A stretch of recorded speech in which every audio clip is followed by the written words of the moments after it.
علیکم دوستان عزیز، سلام پرپیچکو برادرای عزیز کدمود که از شهر سمر بور روان کرده تاجیکستان دوشنبه قرغان تپه بارو تو راکی کرد دوستان عزیز. انشاءالله هفته دیگه بارو تو میگیریم.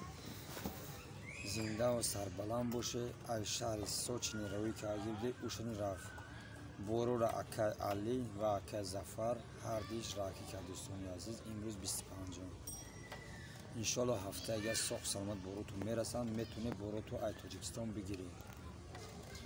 در اسکلاد 31 اسکلاد 32 بورا قبول کیس است. کیلوی بور 50 روبل مرحمت داشته باشه بورا و شهر سمره بیاره. سیم باز آدرس بورا اورا میبرن دوشنبه قرغان تپه ویالی غوزمالی.